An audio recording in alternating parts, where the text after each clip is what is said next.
meeting number 4 of the House of Commons Standing Committee on Justice and Human Rights. Pursuant to a motion adopted on Tuesday, February 8th, the committee is meeting on the review of the Protection of Communities and Exploited Persons Act.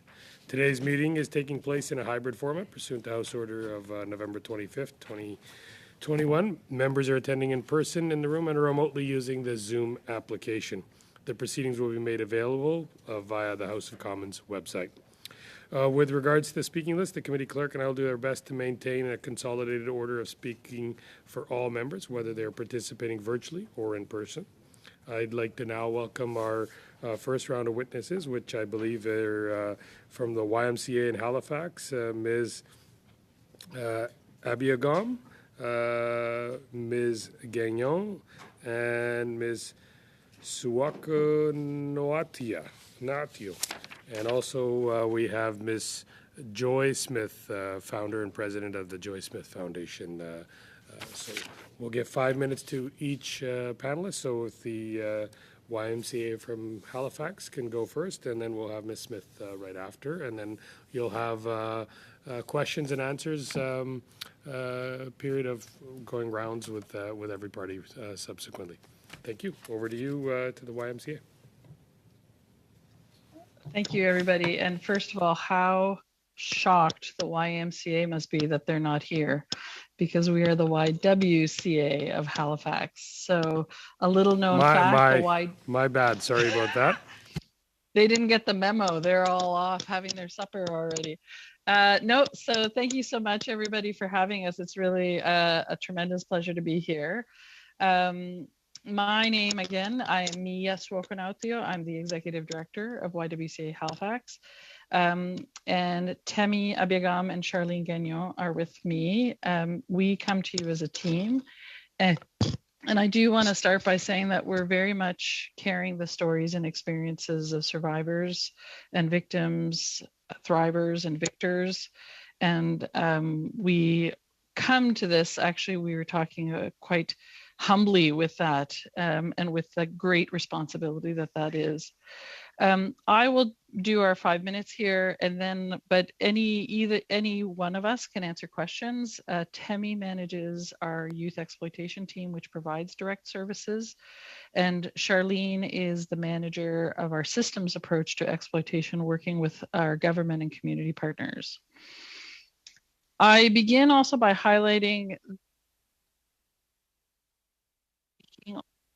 facts, but also something that is really remarkable happening in Nova Scotia. It's a movement, and it's the Nova Scotia Trafficking and Exploitation Services System. We call it TESS partnership, and it includes more than 70 partners across the province, including the YWCA.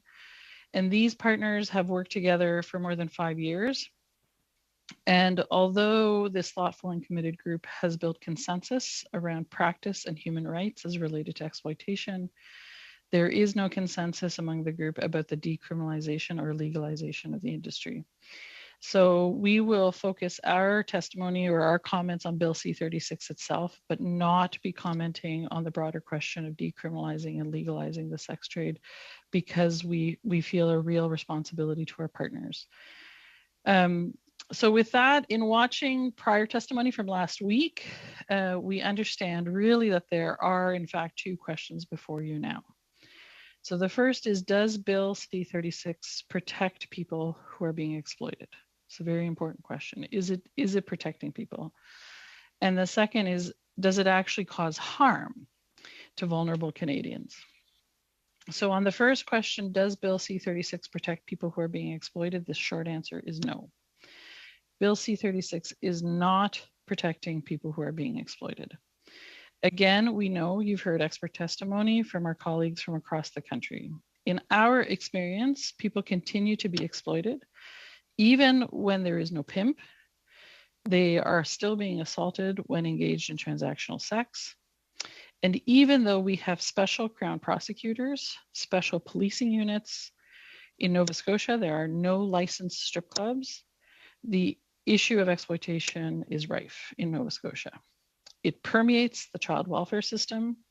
It is a crisis among Indigenous women and girls. School administrators and teachers are at odds with how to stem the tide.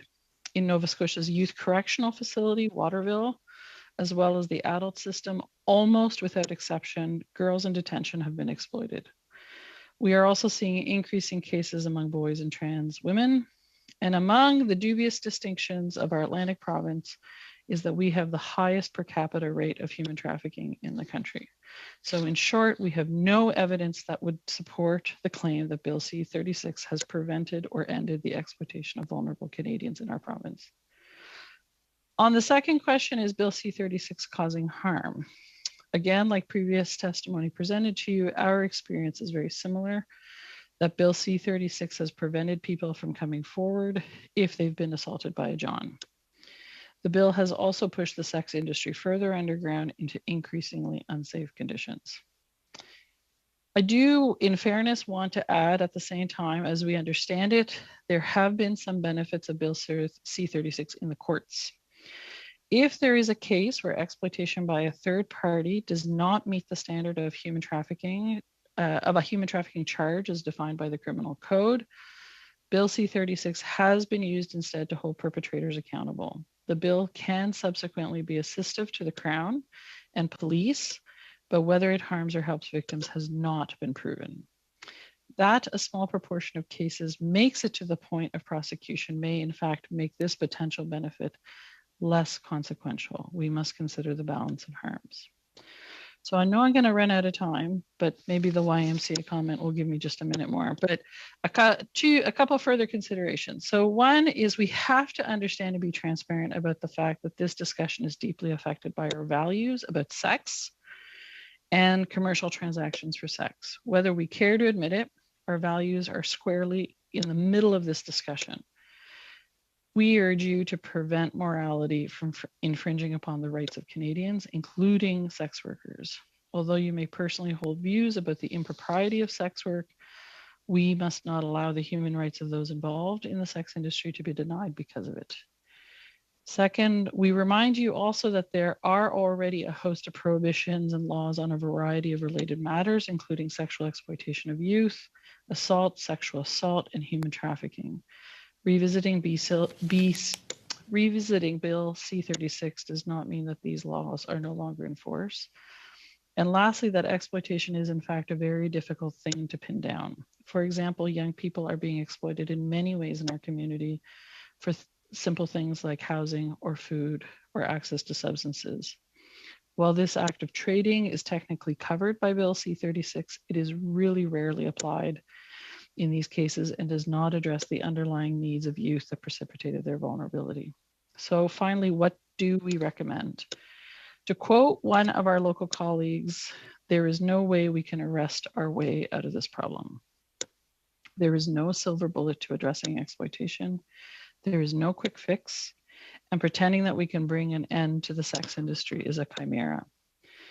Instead, if we are serious about addressing exploitation, we must understand that commercial sexual exploitation preys on vulnerability, and fundamentally, vulnerability is best addressed in the context of the social determinants of health and not the legal system. It involves adequate income, good housing, food security, support for families, education, self-determination, and much more. These, more than anything else, will give us the best hope to address exploitation. Thank you. Thank you. I will be using little cards for any other witnesses, so I'll give a 30-second warning and a out-of-time warning, so just keep that in mind. I don't like interrupting. So over to you, Ms. Smith, for 5 minutes. You're on mute, Ms. Smith. Yeah, there you go. Good afternoon, Mr. Chair and distinguished members of this committee. I want to recognize and acknowledge our offices are located on Treaty 1 territory, original lands of the Anishinaabe, Cree, Ojibwe, Cree, Dakota, and Dene peoples, and on the homeland of the Métis Nation. I was a former member of Parliament. I worked hard during my time as an MP to bring the human trafficking issue to the public radar screen here in Canada. The Joy Smith Foundation was founded to combat human trafficking in 2011, and since then I volunteer every single day on my foundation to continue the work to bring awareness about human trafficking in Canada and to help survivors and their families restore their lives. Last October, We launched the National Human Trafficking Education Center, a first of its kind in Canada. The center provides free education for parents, teachers, law enforcement, service providers, and others. We have 64 instructor-led modules that are currently being put online so Canadians can receive much needed information about how traffickers operate and what they do, what they can do to protect themselves from these predators. We have worked over 6,000 files of victims and their families to restore their lives and help the victims reintegrate into the communities and back into their families.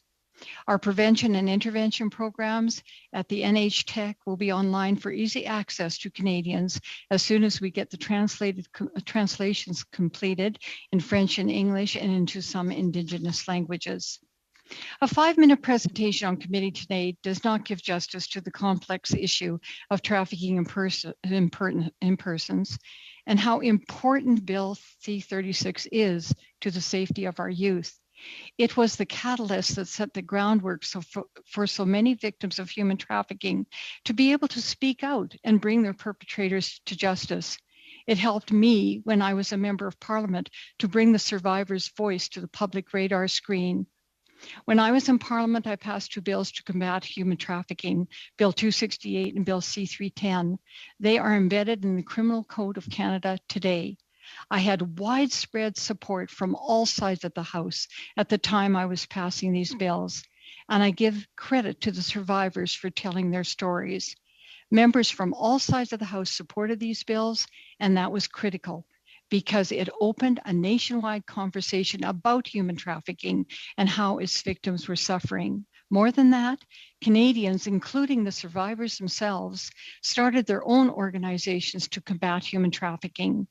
Bill C-36 must remain, and parliamentarians must do more to protect their constituents from these predators because the traffickers are in every constituency in our country.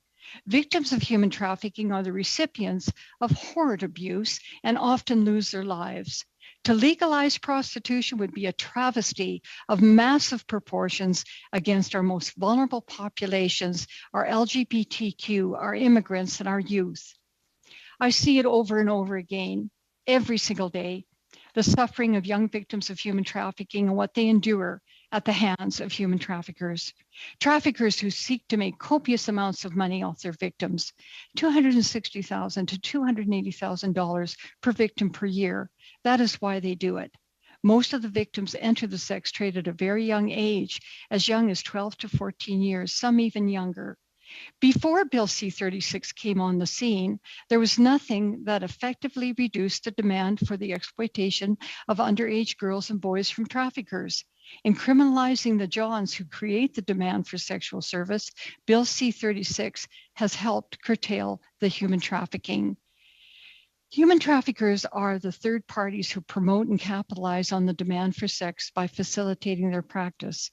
They initially pose as benevolent helpers, providers, or protectors to those innocent victims who are lured into the modern-day slave trade. Bill C-36 addresses this issue as one of the objectives that has helped greatly in bringing these perpetrators to justice.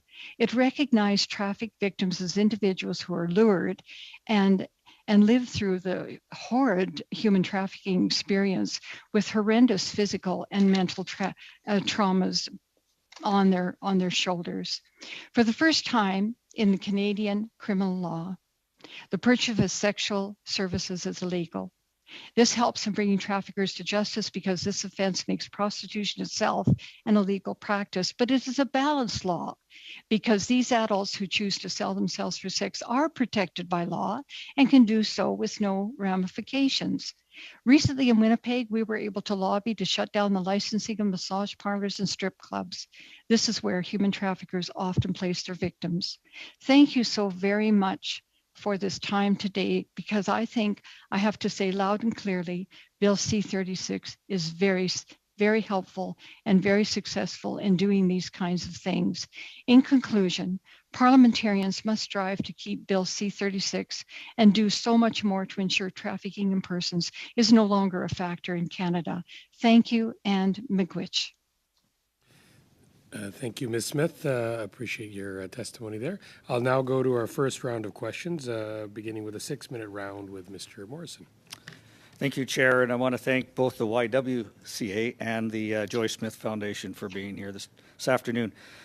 For Ms. Smith, I've got a fairly extensive background in crime prevention, crime reduction, and I want to get up into crime reduction a bit later, but for prevention, especially we're talking with youth, 12 to 14 years old, and I know how difficult it is to get into prevention. It takes 20 years in some cases for a cycle to go through to actually have an impact.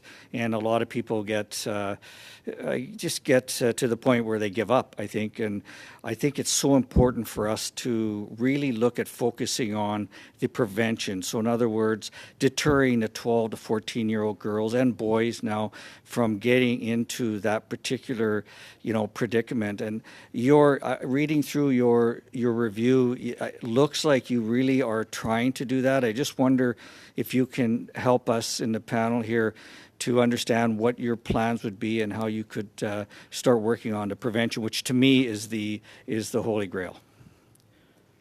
Thank you so much for that very insightful question. And I must say you're totally correct, Mr. Morrison.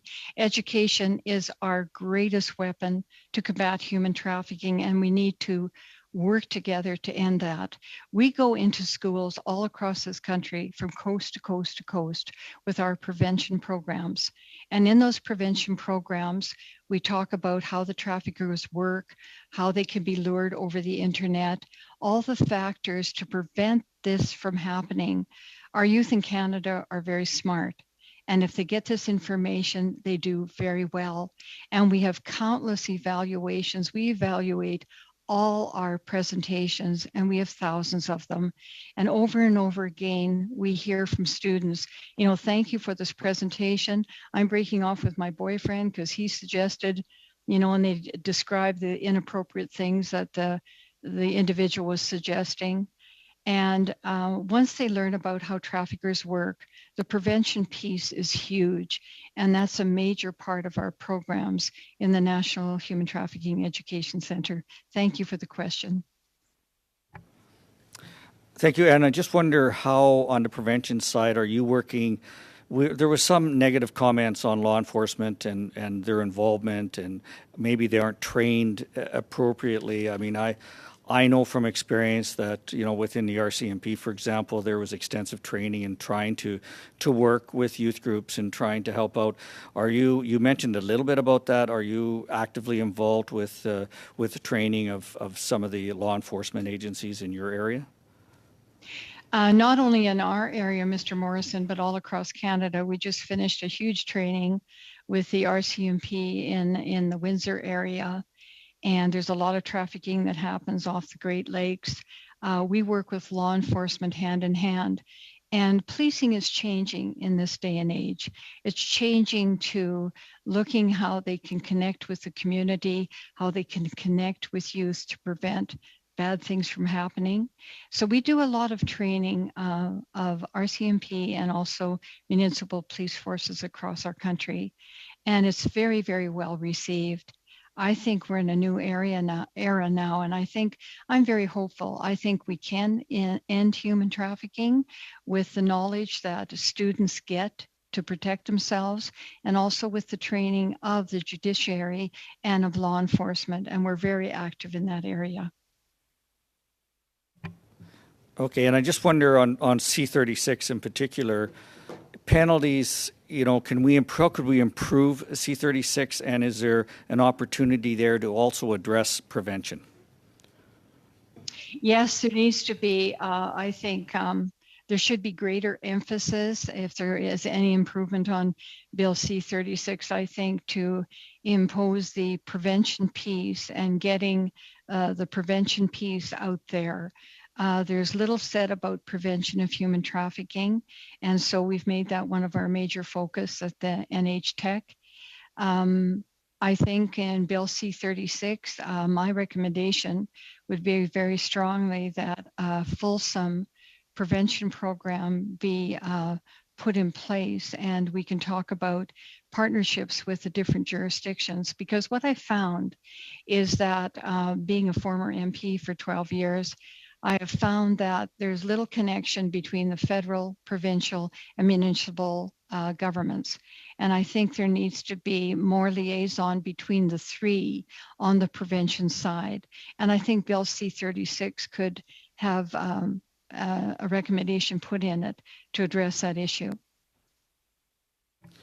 Okay, and in closing, I want to thank you so much for your volunteer work, and what a great project. Thank you. Thank you. Thank you, Mr. Morrison. I'll go to Ms. Briard for 6 minutes. Merci. Thank you, Chair, and good afternoon, and thank you to our witnesses for being with us today. I'm going to put a question to the YWCA. You've said that in Nova Scotia, that's where we've got the highest rate of human trafficking per capita in Canada, according to the most recent data from Statistics Canada. According to you, do you think that a multidisciplinary approach would be preferable to increase awareness raising and to offer better support to victims? Thank you for that. I think I can take that question, as I'm doing a lot of work around the systemic responses to human trafficking and sexual exploitation in Nova Scotia. We are definitely implementing an interdisciplinary approach to dealing with this issue, in addition to our wonderful partners within law enforcement, the Public Prosecution Service, Victim Services in Nova Scotia. We also have brought education to the table, health to the table. We have been in the last year able to have a core learning component around human trafficking and sexual exploitation embedded in the grade 7 curriculum here across the province in Nova Scotia. And then we also, of course, work with our numerous grassroots on the ground service providers that are actually working with and providing supports to survivors, victims, and those who identify as sex workers. It's important to note that not everybody who not everybody uses the same language as we do in terms of how we talk about and label this issue.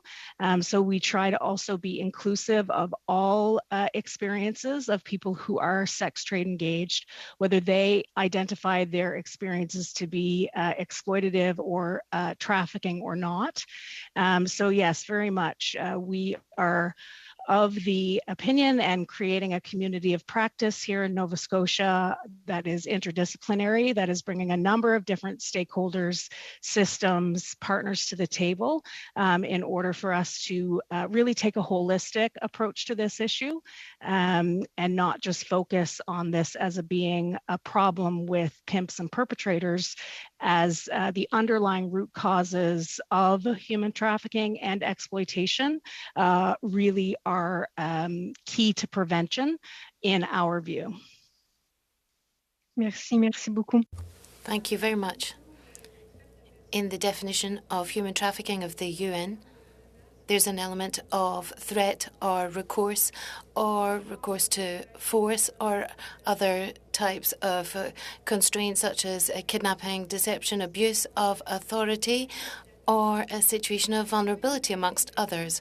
Can you give us specific examples of what is happening on your territory, and also more broadly, if you're able to do that?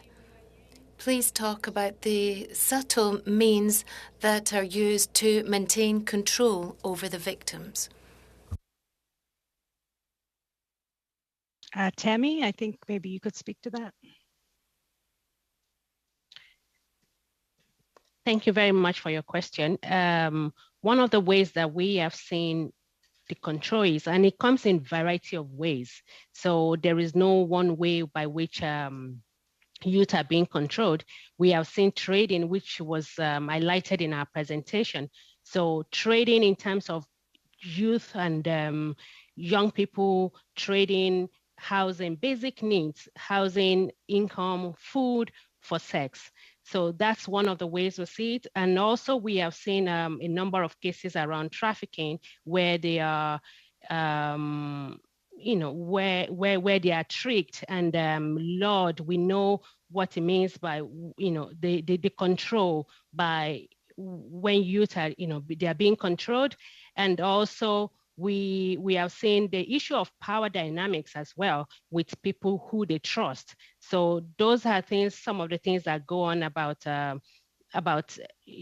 sexual exploitation and human trafficking with the youth in Nova Scotia. And we see many cases in rural communities. We see them in marginalized communities. We see it in school system, and most especially we see it in child welfare system. So with the work that I do, with child protection, many of the youth that's come through our doors have either been involved in child protection themselves as youth, or they have parents who have involvement in child protection. So these are some of the, the underlying root causes of the control. It goes back to the vulnerability that we talked about in the presentation, which is mostly the root causes of control.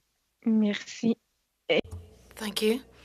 If I've got 30 seconds, I'd like to know if you've seen an impact with the Canadian hotline against human trafficking.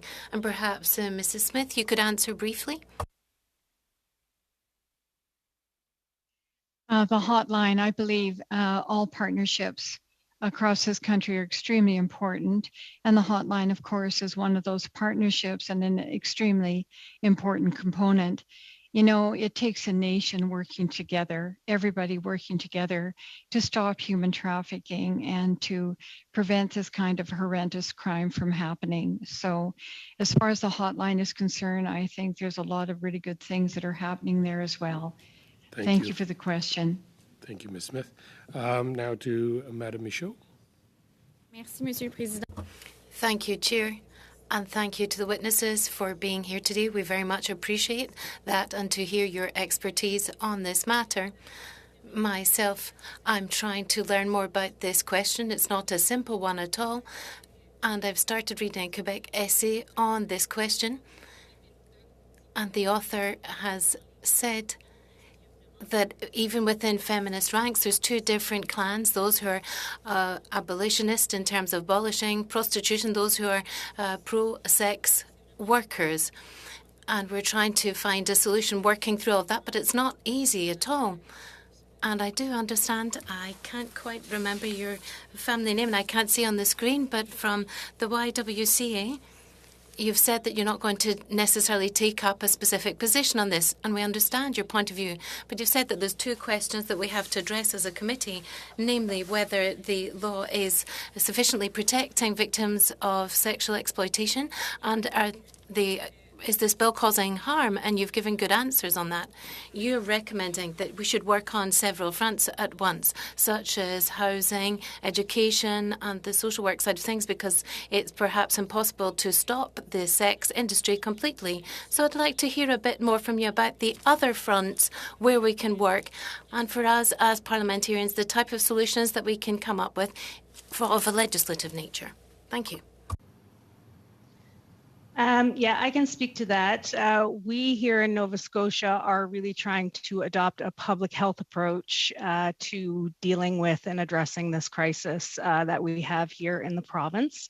Really what a public health approach can do is it can really look at this issue more holistically and center the experiences and the victimization and the violence and the trauma that can happen within the context of the sex trade when it is coming about through exploitation and trafficking.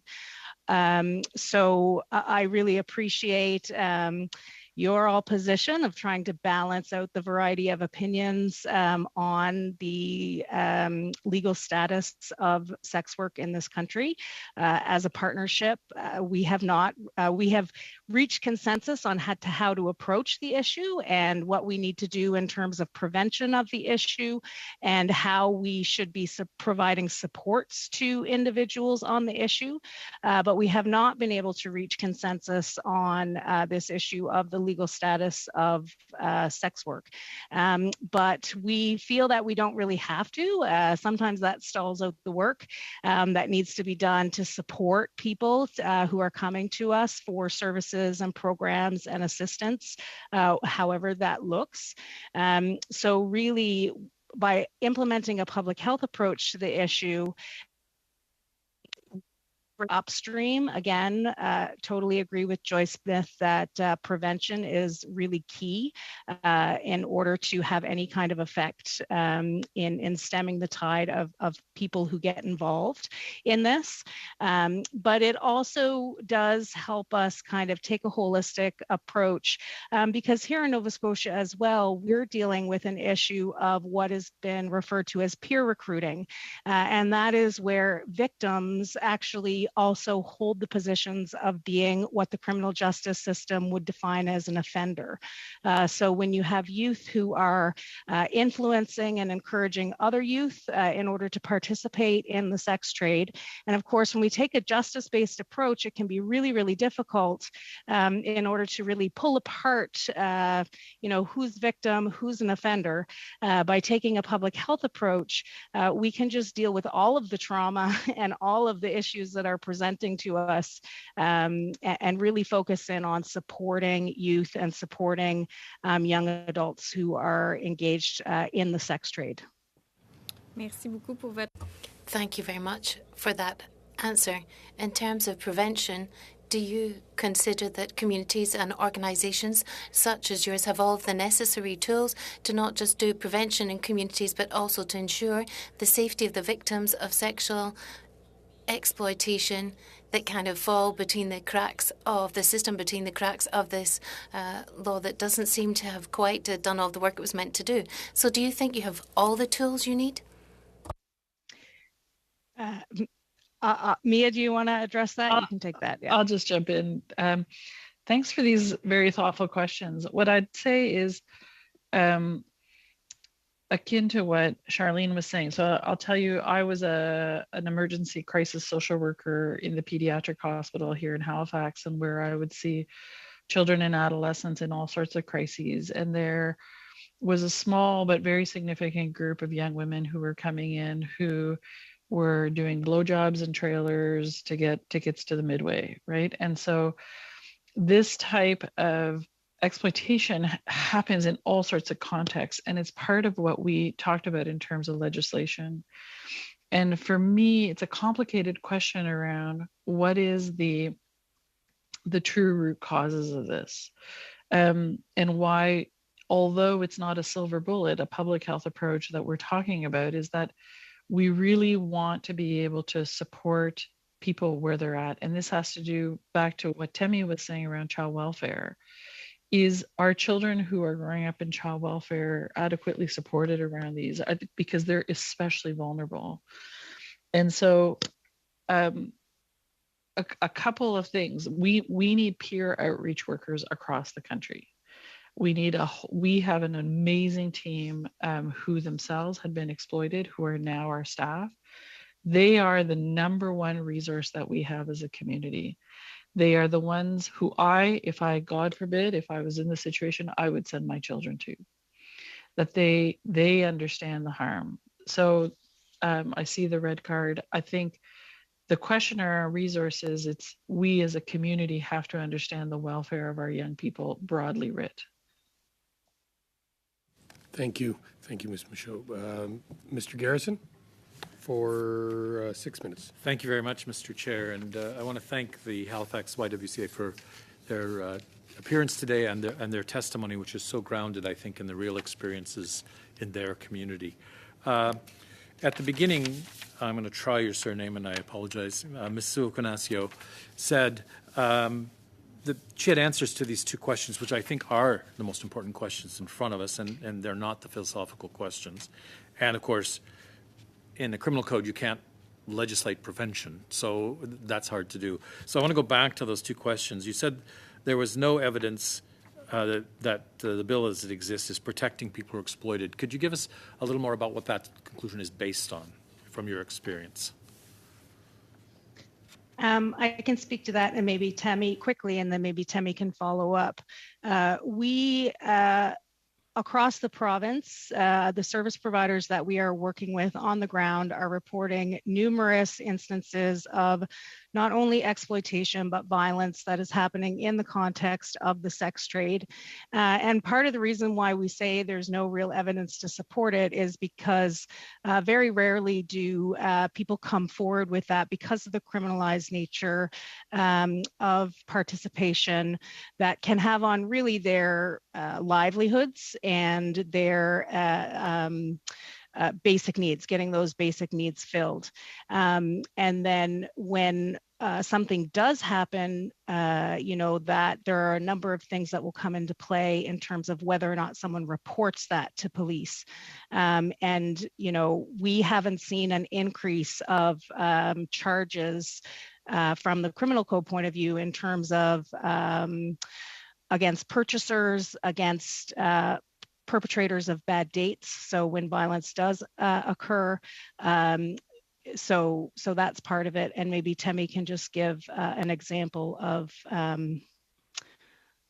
what we've seen. Yeah. Thank you for the question. And I would say in the last 1 month, we've seen cases of sexual assault against people in tricks, by tricks, and people who don't even have PIMS. And I will say to you that out of all the numbers of young people that have been assaulted, only one of them is willing to move forward with the charges. And what that tells us is that this bill does not encourage people to move forward because it stigmatizes them. It tells them that you are the fault, you are the problem, and it prevents them from seeking the support they need. So we see many young people who don't want to come forward because of this bill. They don't trust the system. They don't trust the police system. They don't trust the criminal justice system because of so reasons best known to them. So those are the reasons why those are some of the things that we have seen. And Also related to is the second question, does this bill actively cause harm to those who are involved in sex work? And maybe you could say a bit more, since the conclusion you reached was that it does actively cause harm. Yes, and I can speak to that as well, because when we talk about harm, what do we mean by that? It means people not coming forward to seek the support that they need at the time they need it. So we say that it's causing harm because it's pushing the sex industry, criminalizing them, and it also dehumanizes those who are involved in it, making support really hard for them, making them more vulnerable to violence. The violence is increasing, and they're not coming forward to say this is what is happening to us. So in that way, we would say it's causing harm. Thank you. And at the beginning, there was some mention of the fact that there are many other laws around exploitation that would continue to exist if this law didn't exist. But I guess my question would be, the experience in my community is that those other laws quite often are not used. And instead, there's an over-reliance on the provisions of C-36. So in your experience in Halifax, would you say that's the case?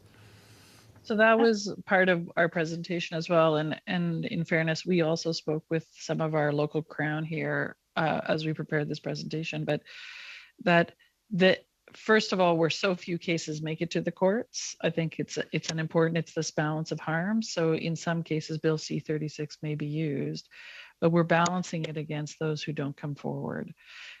We're also balancing it against the fact that other laws do exist around exploitation. We've been talking about human trafficking here, but human trafficking is also its own criminal offense. And so that does not go unchanged if we talk about Bill C-36. child pornography laws. Those types of things can still exist separate from even if we revisit Bill C-36. So they remain there. I will say what's really, really vital for us is the evidence base. What is the evidence base when we make claims? Did this bill truly limit the amount of people coming forward? All we can tell you is what we're seeing, but if we rely on court data, it's very only those who went to that point. And this is where I'll just do a 2-second plug that in YWCA Halifax, together with our test partners, is doing work. We've currently wrapped up basically the second round of a provincial survey of people with lived experience. It is extremely high quality, it's excellent, and this is what we should be using to determine our policies and not our opinions. And is that report available at this point? And if it is so, could you be sure to table it with the clerk of the committee so that we can look at it directly and make it part of our deliberations?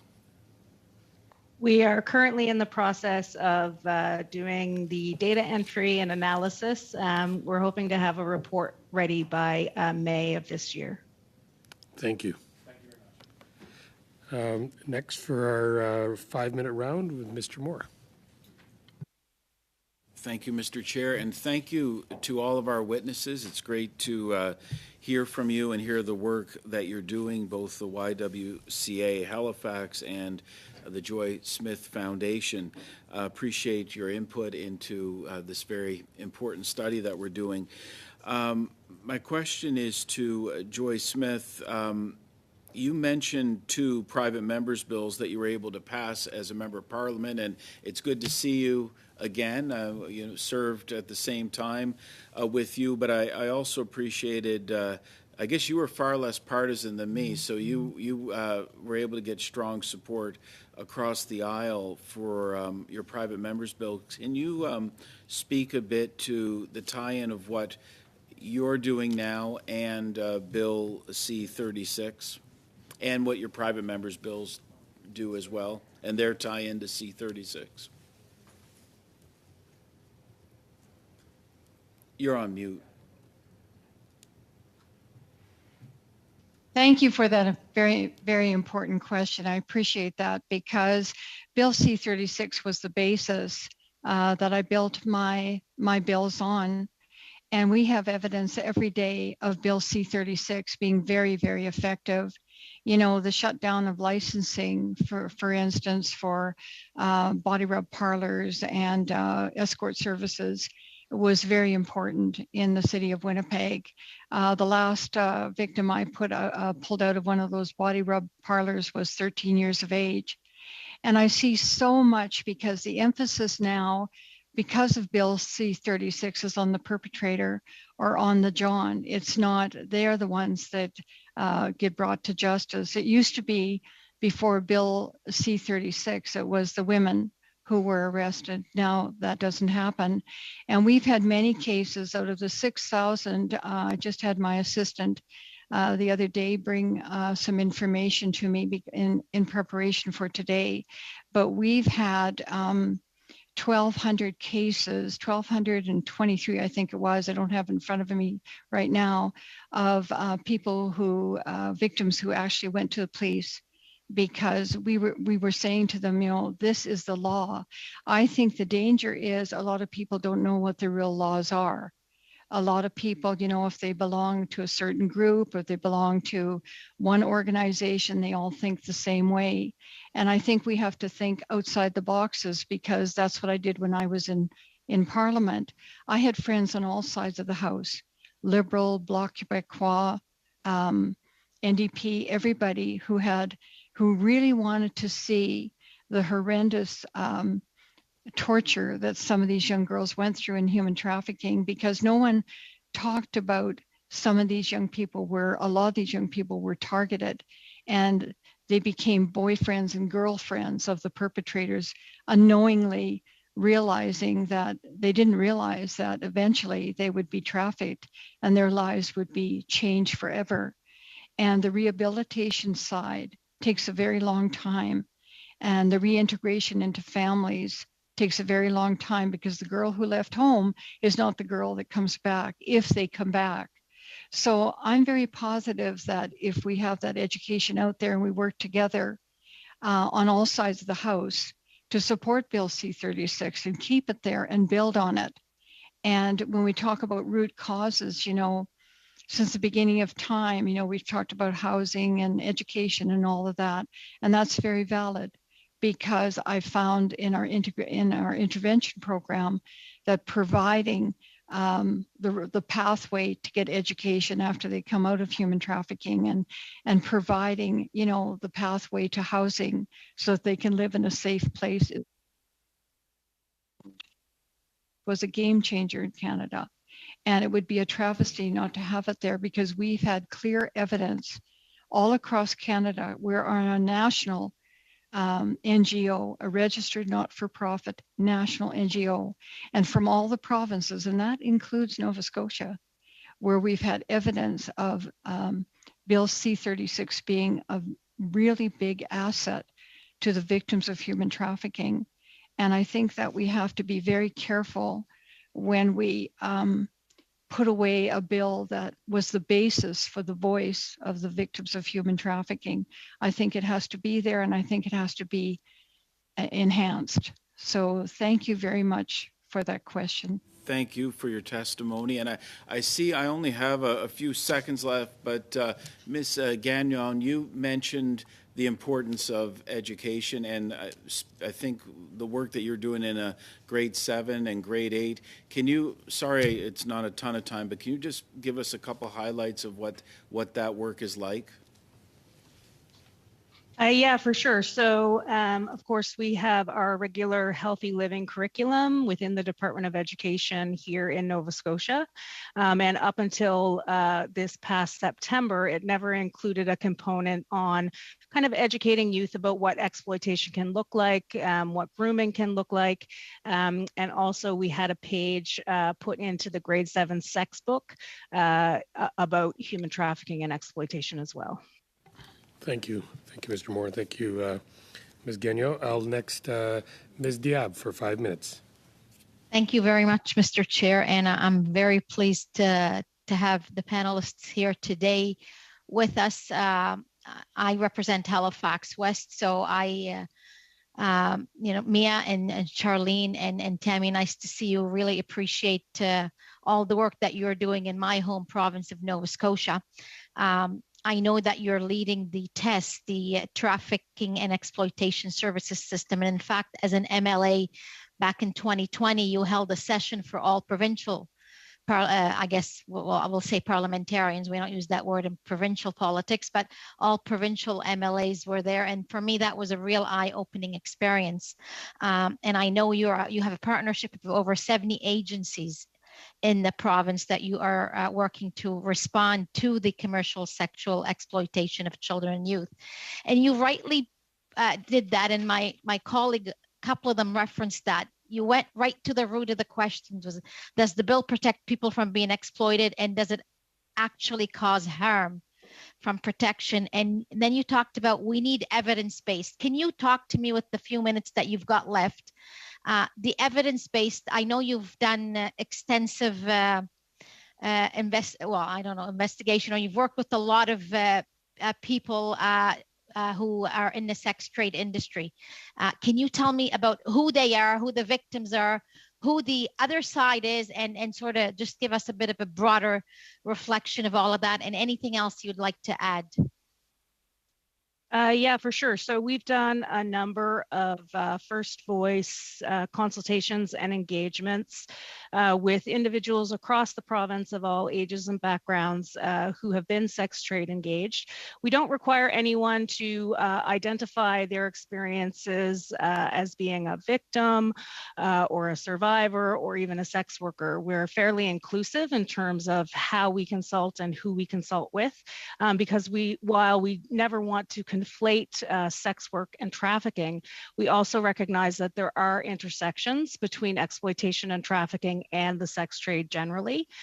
So some of those projects have included our 2020 Hearing Them survey, which was the first kick at the can of talking to survivors. We talked to 95 survivors across Nova Scotia. About 70% of those were from urban communities, and about 30% were from rural communities. From that, we actually made some changes to our policies and how we move forward from their responses. We asked them well over 100 questions on everything from, basic demographic information, what was going on in their lives, how old they were when they first engaged in the sex trade, whether or not they're still engaged in the sex trade, and then really focused around services and supports. One thing that really came out from that 2020 survey, and I think it's important to note here, is that it is true that people often come into the sex trade as youth and as being kind of influenced or being trafficked in that criminal code sense of the word. But then once they move on and they're entrenched in the sex trade without having any additional resources or educational opportunities to make a career change, they stay engaged. So many of the people who identify as being adult sex workers in Nova Scotia are both adult independent sex workers and former victims of exploitation and trafficking. And so, we hold that very closely, and we try to make sure that we are survivor informed in our practice and in the policies that we put forward. And really what everyone tells us is the two basic things they want are non-judgmental services. So that means that we have to remove some of the values we might have about buying and selling of sex to reduce stigmatization of their experiences, and also that they really need harm reduction services. They need basic needs. They need housing, they need food, they need income, they need transportation, particularly if they're in rural communities. They need a whole host of things. And often what that means is, as service providers, we have to actually set aside our maybe personal or individual values we have on the buying and selling of sex. Thank you very much. Thank you. I also want to just interject there. The next panel of witnesses, I think, are already probably on the call. Just letting you know we started a little later because of a vote, so you'll be probably coming on at 4:45. So just you can watch, and we'll have you join in a few minutes. Next, I would like to have Madame Michaud for 2.5 minutes. Merci. Thank you, Chair. I'm going to turn to Mrs. Smith for this question. I don't have so much time. You were an MP yourself, so you can put yourself in our shoes. We tried to navigate through these waters, and thank you very much for your commitment. I know that you've waged an important battle on this, and well done on the creation of your foundation. And you're offering prevention services and support and intervention measures. Do you think that we should go further in this so-called reform? It does seem that we're going beyond just reviewing this, perhaps revising it, and it hasn't met the objectives planned. So which changes would you propose? Do you think we need to reform or change the way we're doing things in the bill? I think, Bill C-36 is very valuable. I think that we could strengthen it even more by putting the prevention piece in it. And also, I think, something that comes up over and over again, and what we've found at the foundation is once you work with survivors, they need a way out. They need a way of education, and they need a different path, because when they start out, they're innocent victims, really. Someone lures them into the sex trade. More often, 93% of our traffic victims in Canada are Canadian born.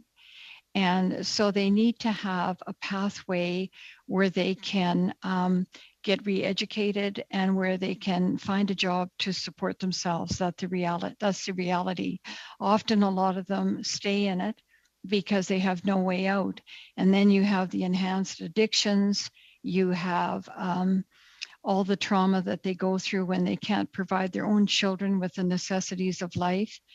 I think that we could go even further as parliamentarians to add to Bill C-36 to make that component a reality there by bridging between all the levels of government, federal, provincial, and municipal, because I think that is neglected in a lot of ways. All these levels of government are very important in the solutions that we need for the victims of human trafficking. Thank you, Ms. Smith. Thank you, Madam Michaud. Over to you, Mr. Garrison, for 2.5 minutes. Thank you very much, Mr. Chair. I just, for the record, want to say I too was here when C-34 was passed, and despite some implication here, there was broad support for the bill. Only Conservatives voted for it. Liberals and New Democrats did not. So I want to go back to the representatives from Halifax and talking about a public health approach. I'm assuming the situation in Halifax is the same as in my community, where you find an overrepresentation of Indigenous people, of racialized Canadians, and often those who are from my community, the LGBT community, represented in sex work. And I wonder if that is in fact the case in Halifax, and whether the causes you're talking about, the general causes, are the same: the lack of access to the basic necessities, the lack of access to good employment opportunities. I'll just take that very quickly, that I have spent my career in the social services, and this is exactly it. So as we said in our beginning presentation, that exploitation preys on vulnerability, and all of those things like racism, histories of colonialism, all the marginalization that heightens, especially a young person's vulnerability, heightens their vulnerability also to exploitation. And so again, back to, we're not going to arrest our way out of vulnerability, that it's really around addressing some of those more complex pieces. One of our amazing colleagues here in Nova Scotia, Karen Bernard, who's the executive director of the Jane Paul Resource Center for Mi'kmaq women in Cape Breton. She was in a meeting one time and she said, colonialism is the perfect groomer, because there's no better way to tell you that you have no value. And so for me, that has really echoed the Nova Scotia Native Women's Association with funding through WAGE, and we are serving on their advisory committee and working with them, is currently conducting a provincial strategy and assessment on the situation for Indigenous women.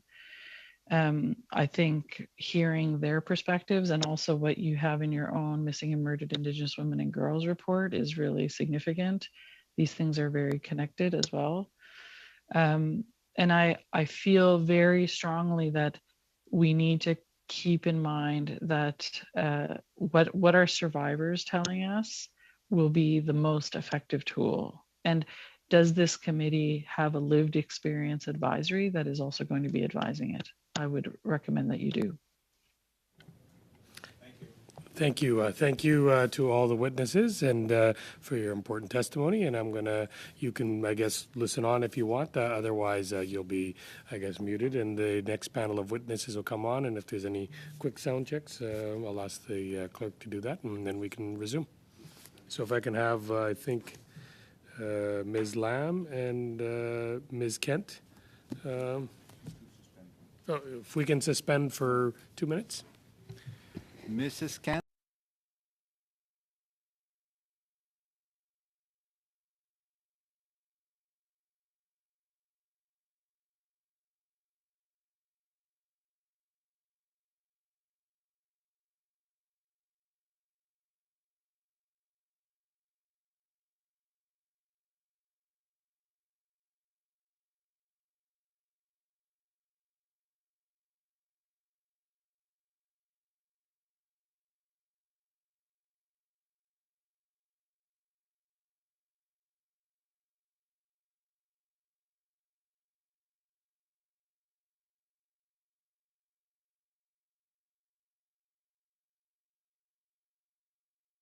from the Butterfly Asian and Migrant Sex Workers Support Network. So Ms. Lam for 5 minutes, and then after that, Ms.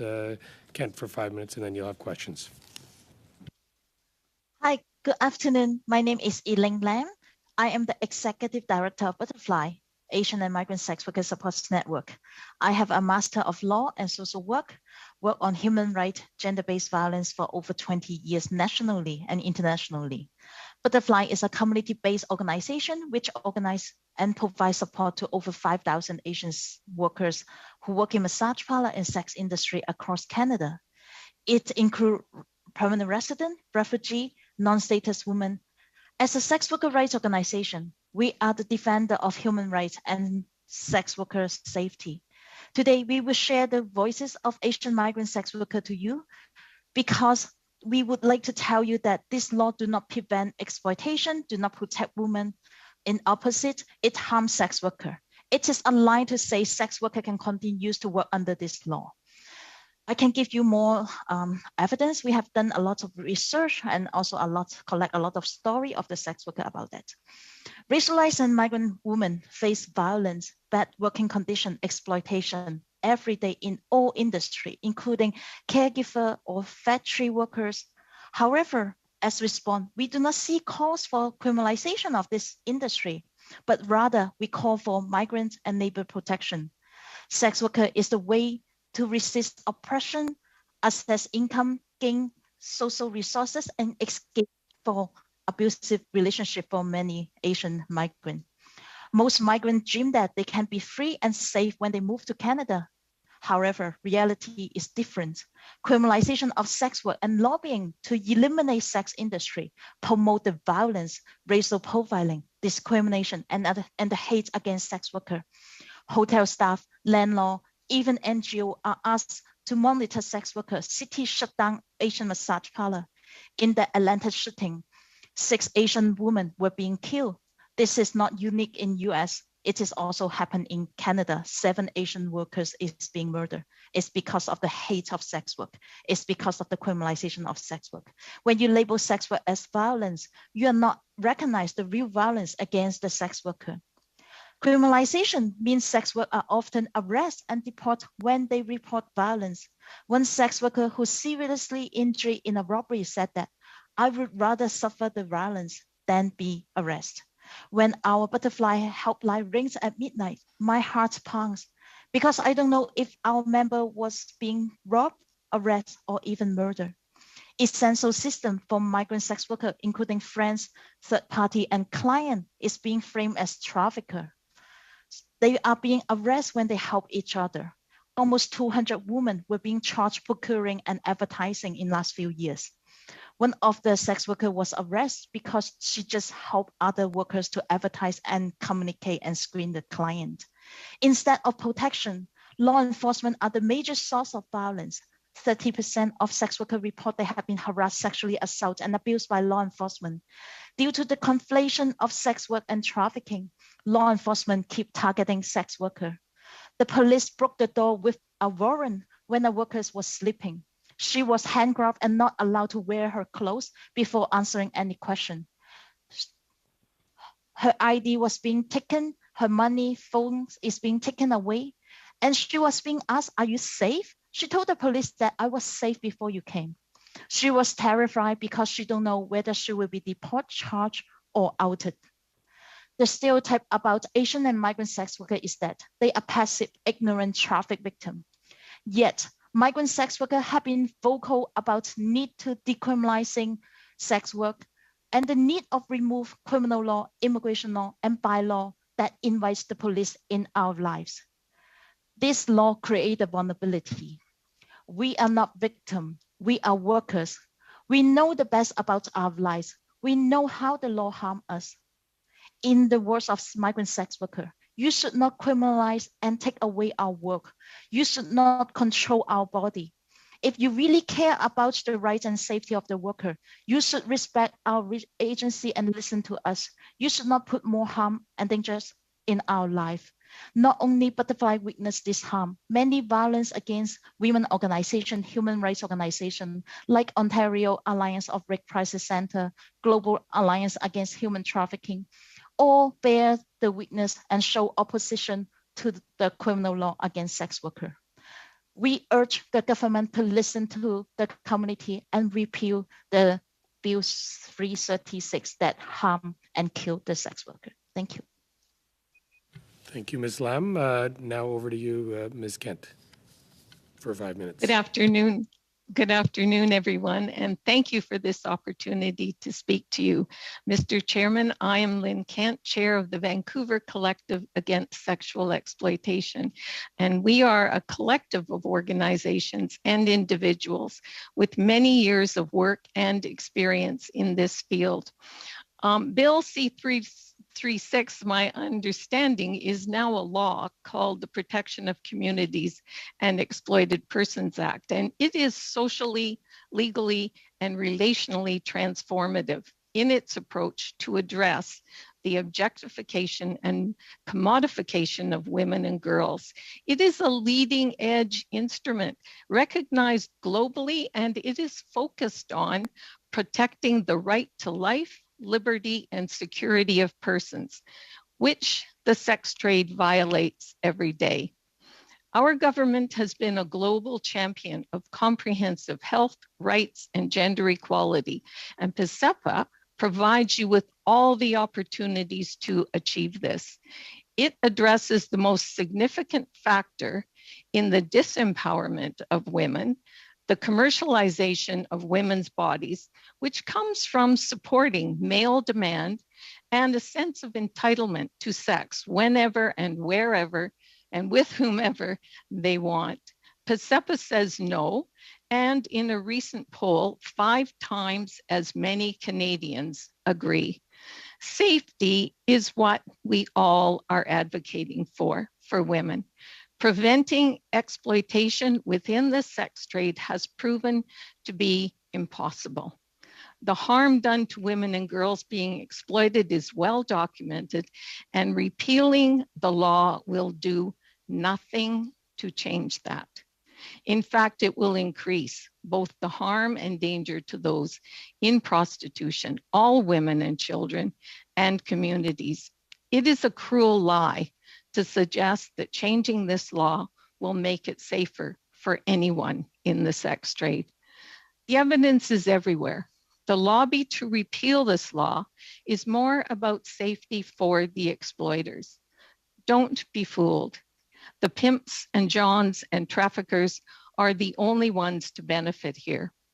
Yes, listen to those in the sex trade, but which ones? The privileged few who claim to be there by choice, or the vast majority who are there because of lack of choice, who have been lured, seduced, and coerced, want out, can't get out, trapped, and have no voice.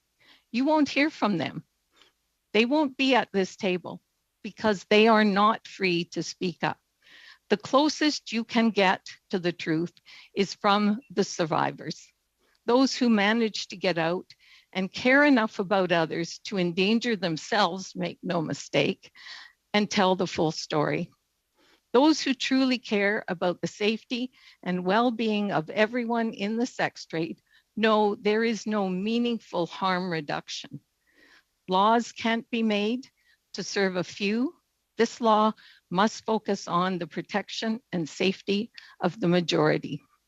New Zealand prostitutes protested, campaigned, and lobbied for full decriminalization, only to find out their own agency was reduced, and all the benefit, control, and power went to the brothel owners, pimps, johns, and exploiters.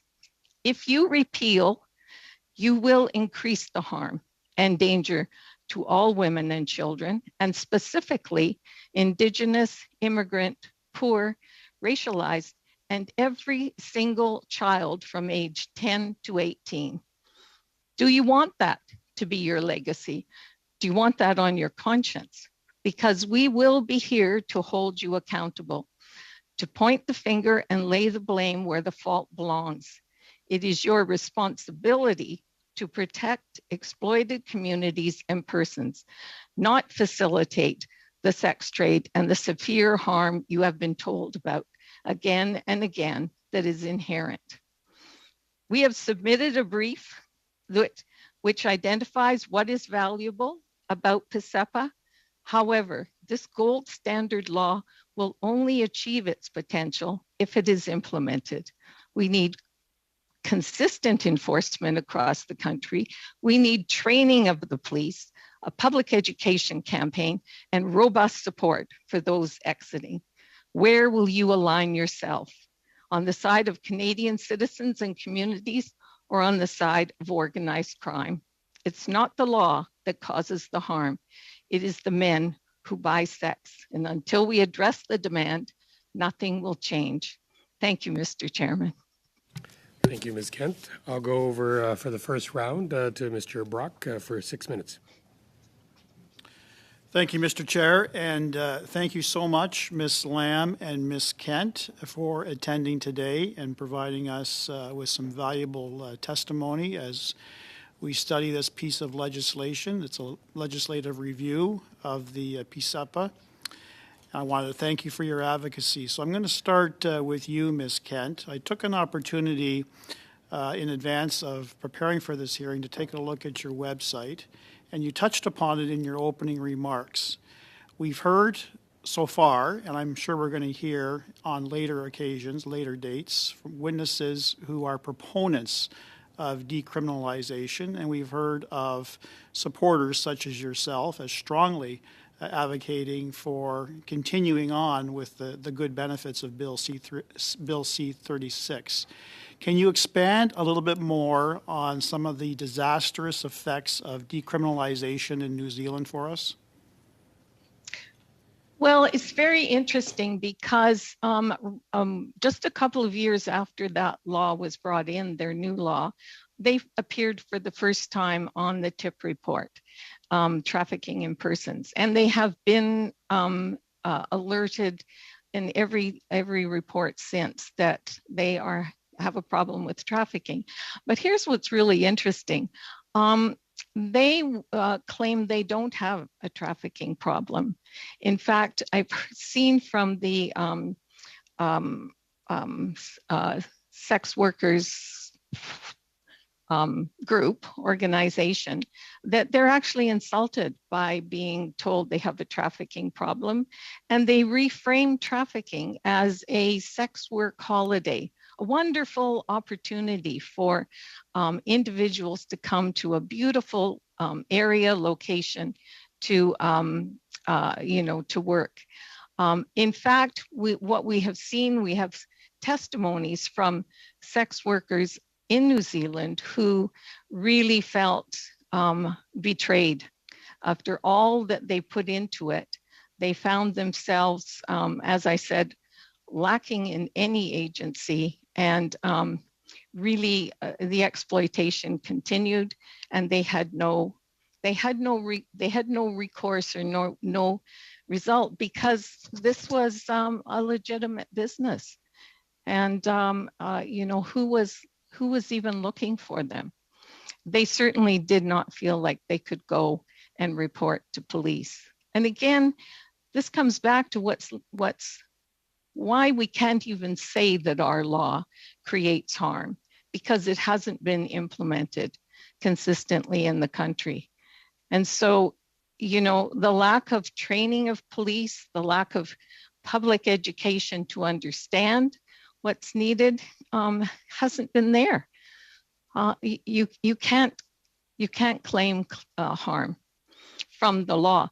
However, I do want to say that all those harms exist, but we are allaying all those harms at the foot of this law when they more appropriately belong to many of our social services systems, definitely child welfare.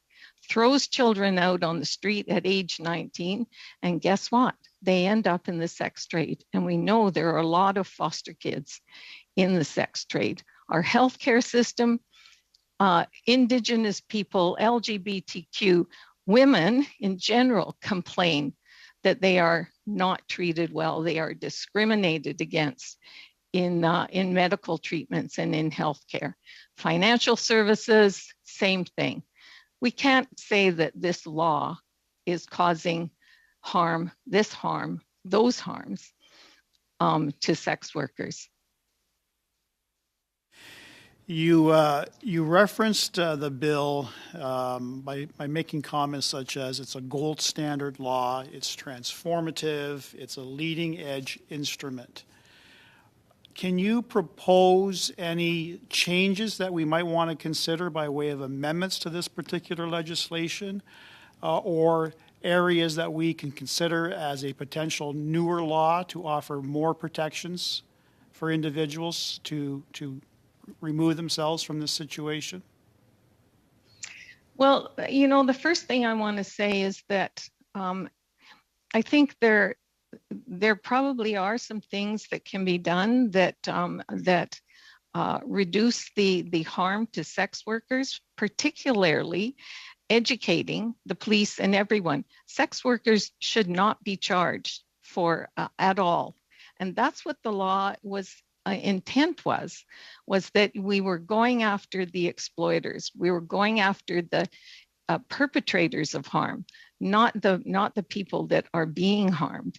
And that's, I think, something that needs to be looked at. How do we ensure that the intent of the law is what is actually delivered? And the only way is going to be through educating, training the police, educating the public, and rolling out those supports to those who want out. The law addresses all of that, but we have not been following it. Mr. Chair, do I still have time? 10 seconds. Oh. Ms. Lamb, please, quickly. Ms. Lamb? Yeah. Yes. Hello. Yes. Can you offer any suggestions by way of any potential amendments to Bill C-36 to offer greater protection to Asian migrant workers? Very quickly. I think this is very clear that repeal the whole law is the way to protect Asian and migrant sex workers. When Ms. Ken said only the privilege and pimps say asking for repeal the law is no. Thousands of sex workers in Canada is telling you this law kill us, and so that is the law need to repeal. Thank you. Thank you. Now I'll go for Ms. Dillon for 6 minutes.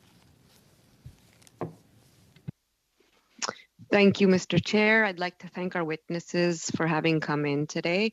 I'd like to ask some questions to Mrs. Lamb. You mentioned something that really struck me. When I was practicing criminal law, it would be the same sort of sentiment I'd get sometimes for my clients. You said something, and you spoke about how your heart pounds when you hear the phone ringing at night. Can you please tell us a little more what you mean by that, and what kinds of situations arise to make you feel this way, and how do you yourself cope with it? Because you can experience vicarious trauma, and from the way you have spoken and testified today, I can sense it from you. So if you could please answer these 3 questions. If you want me to repeat them, I will surely do so for you. Thank you, Ms. Lamb.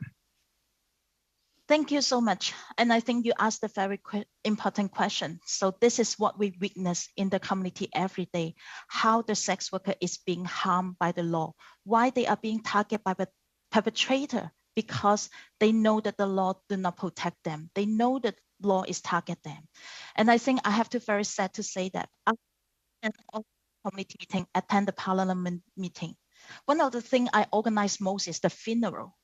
Every time when I see the dead body of the sex worker, I will ask why.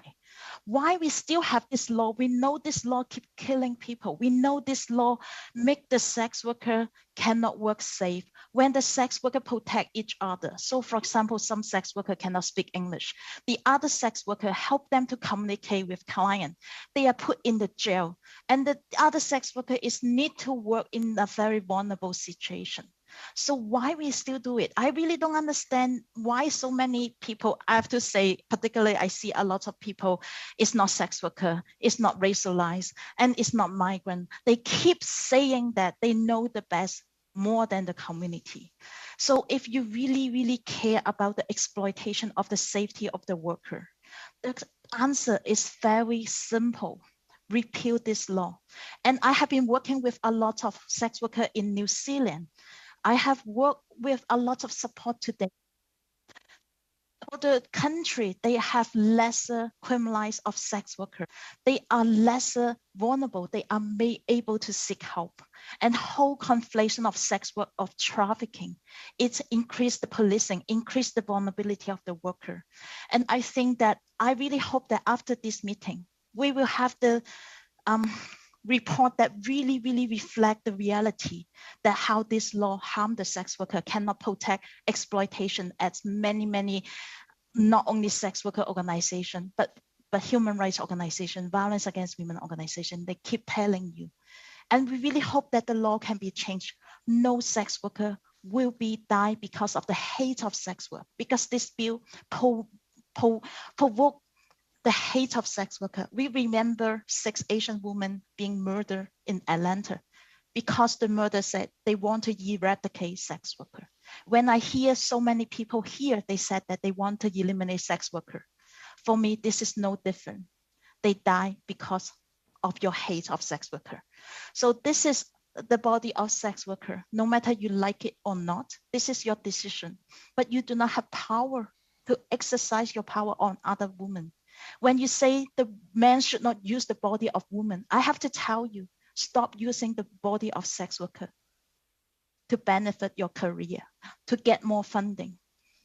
Sex workers keep telling you this law kill us. Sex workers say this law do not protect us. So, and I think this is a very important message I want you to hear. And I also want all the people who are advocating for the end demand model, criminalizing of sex work. I think you need to really, really think what you are doing. And we really don't want to see more sex workers being killed. Thank you. Thank you, Ms. Lam, and you are absolutely correct. We don't want to see more sex workers come to harm. Can you talk to us a little bit about the interactions with the authorities? In your opinion, your experience, what you've seen when there's interactions between sex workers and the authorities, and especially when they're racialized or from don't speak English. Can you tell us what the difference of treatment is between the way they're treated and other people, other sex workers are treated? Or is there no difference? Are they just all, doesn't matter if they're racialized or not, just seen as the same? If you can please make these distinctions so we can better understand. Thank you. Yeah, I think you have raised a very important question. Actually, the criminalization of sex work also provide the strong power for law enforcement to have the racial profiling. We have so many Asian sex workers, they are being arrested. When the police say that they go to the internet, they search for Asian sections. So they are being targeted because they are Asian. And also the assumption they are the victim that make them to arrest them. And also because of the conflation of sex work and trafficking, any sex work for other, help other sex worker, and they will be arrested. It is criminalized. So, and I think this law is very clear, is give a lot of power of law enforcement to target of the sex worker. The police cannot be trained because this law is designed to target sex worker. Thank you. Thank you, Ms. Dillon. Thank you, Ms. Lam. Next, I have Madame Michaud for 6 minutes. Merci, Monsieur le Président. Thank you, Chair, and thank you to the witnesses for being here today. As I said earlier, with the other panel, I'm trying to navigate through all of this. It's a very significant debate and a very specific one. Normally, when people come to the committee, people generally agree on the same sorts of solutions and consensus emerges. But here we've got black and white and good arguments on both sides, if you like. We've heard what would protect victims of sexual exploitation would be to repeal the law, but on the other hand, we're saying that what would protect victims of sexual exploitation is to actually strengthen the law. So I'm going to turn to you first, Ms. Kent. You have said that repealing the law would not make victims of sexual exploitation safer, and you think we should work on demand. And how should we do that? Perhaps you could give more details. I know you've mentioned some points, but it would be great if you could give some more details, please. Well, the law actually does that. I mean, the law is focused on the demand. And I absolutely hear Ms. Lamb's testimony. And I want to say that I've heard this from survivors as well. I've heard the same things. And they are saying they're tired of burying their friends, but they recognize that it is not the law that has buried their friends. It is the buyers and the exploiters who have caused the harm that have buried their friends, or sometimes suicide because of the work. Well, as an organization, we have no funding. We are all volunteers, and we include sex workers, past brothel owners, survivors, multiple people who are working with sex workers, and that's what we're hearing from them. It's not about criminalizing sex work. The law is not about criminalizing sex work. And when I say it's not being implemented, that's the problem, because it's very fulsome. It gives us all the tools to do exactly what Ms. Lamb is asking for. There are the tools to protect the sex workers within this law. It comes back to, why are people being harmed? Why are people afraid of the police? Because we are not educating and training the police to implement this law in the way it was intended. We also know that the exploiters are educating the sex workers, the individuals, to be afraid of the law, to be afraid of the police, to not go to the police, because it puts them in danger. They don't want it out there that they have harmed them in some way, they've been assaulted. So, we're laying a lot of blame on the law that doesn't belong on the law. And as a result, as long as we do that, then we really are ignoring the underlying issues that are leading to harm within sex work, violence against women, period. And I will just want to say to you, Ms. Michaud, I have listened to the testimonies and your questions, and I really appreciate the extent to which you are seeking information and looking at all sides of this issue and trying to deal with a very complex issue in a kind and supportive way. And I certainly appreciate the difficulty that it is for legislators to wend your way through this issue to really address what I think what the law is trying to address. Merci. Thank you. Thank you. That's very much appreciated. Now, you've said that perhaps there needs to be more education for the police forces, or talk about certain biases with them in their training. I'm also on the Public Safety Committee, so we always see new points where we need to educate and train the police forces. Perhaps their training could be a bit longer, but it's a matter of continuous training. But I also understand victims who've not had positive experiences with the police, and they're fearful, and the law puts them in a specific situation because they're afraid to go and speak out against what's happening. They're swimming in illegality, and they're trying to exercise their profession in spite of all of this. And that's what happened with Marilyn Lévesque, this young girl who was killed by a repeat offender in Quebec, probably because she was afraid to go to the police and speak out. So how should we do this? Even if we train the police more, how can we juggle all this? And you've only got 30 seconds, I'm afraid, to answer. I'll be really quick. And certainly we have are here in Vancouver.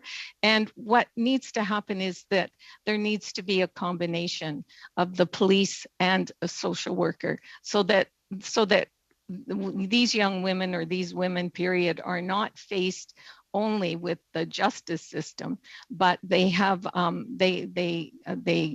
have a social worker with them who is looking after their benefits. Certainly our police here have done that with family services. They have worked very closely with family services to have an advocate with them when they are working or dealing with an issue of a sex worker. Thank you. Thank you. Over to you, Mr. Garrison, for 6 minutes. Thank you very much, Mr. Chair. And I want to turn back to Ms. Lamb and first of all thank her for her very important testimony that is clearly based on work with sex workers rather than opinions about sex workers.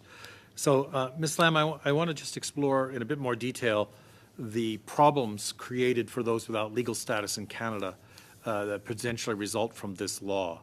So when you talk about a reluctance to go to the police because people may not have legal status, what exactly are you talking about there, Ms. Lamb? Yeah, I would say this is mistake or like illusion say that like this law allowed the sex workers still continues to work, particularly for Asian and migrant sex worker, even some of permanent resident, that the language barrier and also the like do not have enough income, so that the third party and also the client often is their very important support system. So like for example, they may need someone to help them to do advertisement, to communicate with clients, but everything this has become illegal. So, and I think that is extra layer because of the anti-trafficking investigation always involve the CBSA. We see many anti-sex work investigation turn into anti-migrant. And by the immigration policy now, even people with temporary work permit, they are not allowed to work in sex industry. So that's why I think for us it's very important to have the law protect the sex worker safety. But I think at the same time, we keep saying this is also about the work, about the livelihood. It's also about the agency of the worker. They should have the right to make the decision about their life. They should have decision to make the decision about the work. When we hear like other speakers say how she's so happy to shut down the massage parlor, we have so many workers crying, and also so many workers feel so helpless, frustrated when they lost the income. So, and I think this whole criminalization is put the sex worker in the position that they cannot like seek any help. And very important help is not only from the police. A lot of mutual support system is being criminalized and they cannot protect them. And I think we also need to recognize whether people are really truly want to end violence of sex worker or they want to end sex work. Ending sex work do not bring safety to the sex worker. Removing the criminal law can help the sex worker work more safely. And this is the law make the people feel fear to move forward, because we have seen so many workers being arrested and investigate because when they contact the police. And one of the workers, she has been assaulted 4 times, and she even could not want to scream because she is so worried that the police will come, because the police just arrest and her friend, and her friend get deported. So thank you. And so what you're really telling us is it's not just a fear of deportation, but the deportation actually takes place very frequently for sex workers. Yes, we have a lot of report and we document it. And also people with permanent residence, because this is a criminal charge. So people will also lost their immigration and deported. This is not the fear. This is what actually happened. And we have a lot of document about that. And you say you've done a report on that? And I guess I would ask that you table that report with the committee so that we have the benefit of that for our deliberations. If you could do that, that would be much appreciated. Yes, and this is also in police statement. They explicitly say that they call CBSA and deport the sex worker. Yeah. In your original presentation, you said something very similar to what the representative for Stella said, and that goes something to the effect that if you treat all sex work as violence, you miss the real violence. Could you say some more about how that plays out in reality? just like our discussion, right? So we really want to differentiate. So just like the domestic violence, not all the husband, abuse the woman, but some husband did abuse the woman, but we do not call for criminalized marriage, right? So we really need to differentiate. Sex work itself is not violence, but the people take advantage of sex work being criminalized and they use the violence against sex workers. So that is really need to address. But when there is the conflation, you cannot differentiate what is the good boss or what is the bad boss. You cannot differentiate what is the good client and what is the bad client. So actually there is a lot of client is the important support system of the sex worker. When they need to go to hospital, they give them the ride. And so they also provide like different social support and connect them to different social service organization. And of course, like the income is also the very important part. And I think this is very important. We need to differentiate. Sex work is not violence, is the stigma and the criminalization makes sex worker become the target of the violence. So that's why it's so important to differentiate. When you see they are the same, you cannot see the real violence. And what we see, yeah. Would you say the same is true of conflating sex work with trafficking, that therefore you will miss people who are actually being trafficked and have lost their agency? Yes, as I said, so trafficking or exploitation and violence happen in different industry, right? Like farming, like factory, but we do not criminalize them. We know labor protection, migrant protection is the way we can address the violence. So, and this is very important. We don't conflate sex work with human trafficking. And so that how we really need to differentiate it. Thank you, Mr. Garrison. Next to Mr. Morrison for 5 minutes. Thank you, Chair. And for Ms. Kent, an interesting question or an interesting answer came up, and I just wonder if you can expand a bit on that. And that's the exploiters convincing, especially the youth, to fear the police. And I know that in the youth, 12, 13 years old, extremely, impressionable, have a very difficult time making a decision on their own, and so they're convinced of the police are going to be the bad person. So I'm just wondering if you can expand upon that statement that was made.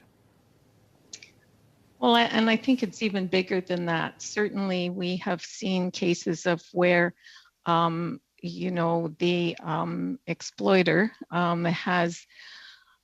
has engaged that youth in other crimes. So smuggling guns or drugs, or in one case, even murder, being considered an accessory to murder.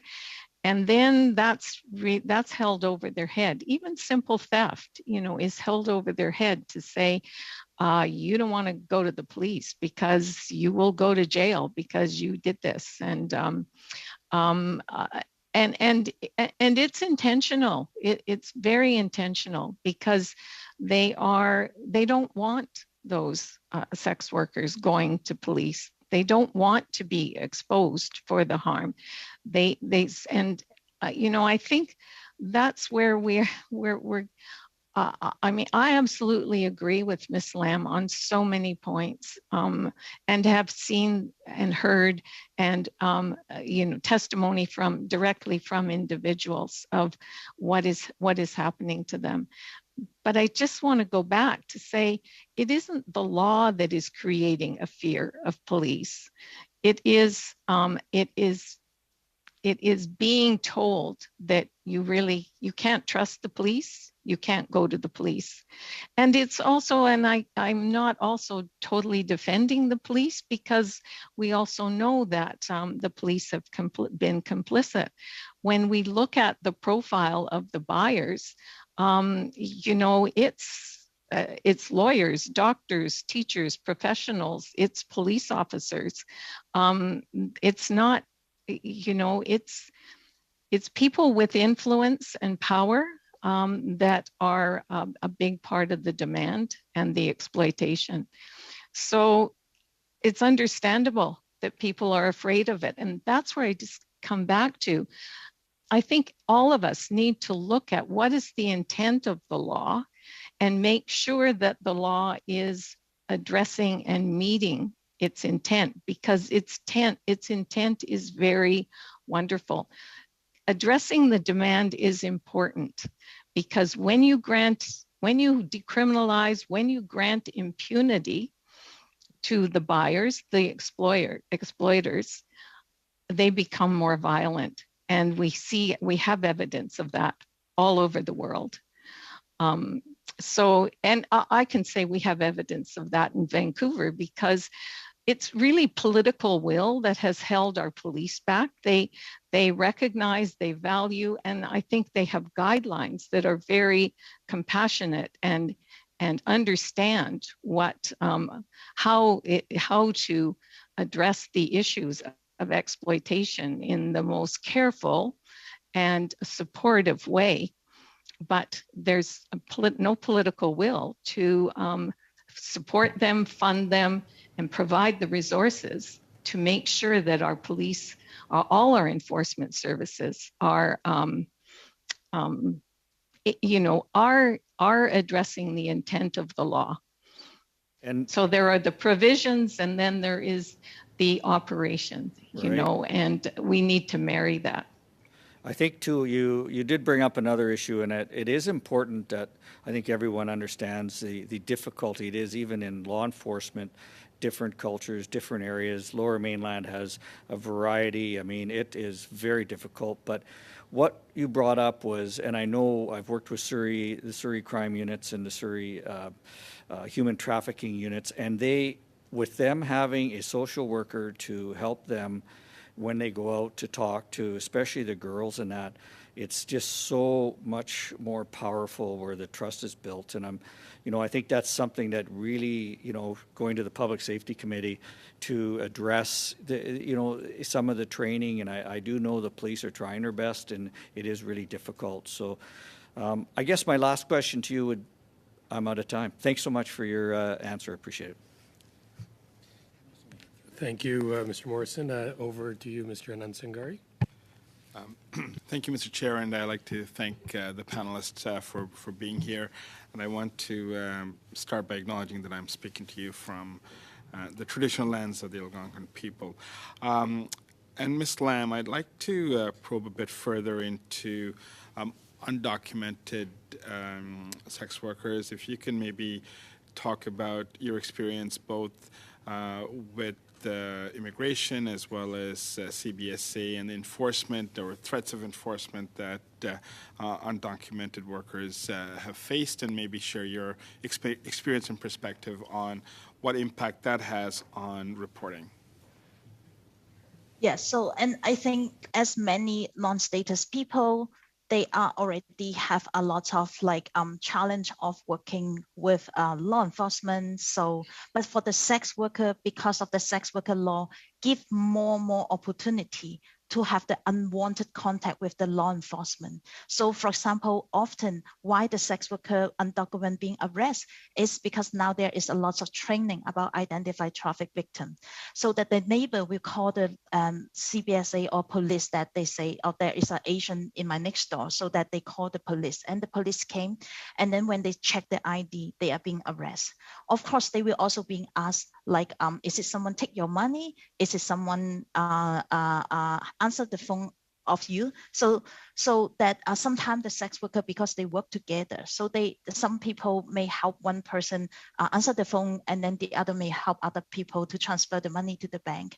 And so that all of the issue make the vulnerability is further increased. And we see, for example, Hamilton, the CBSA, City of Toronto, the law enforcement officers so often have a joint enforcement and no trafficking being identified, but actually the sex worker being arrested and deported. So this is also happened in other cities. And also we see how racial profiling play out in this process.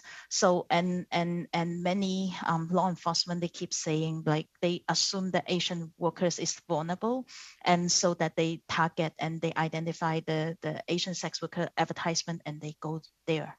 And the impact is not only for the undocumented, but also those have document.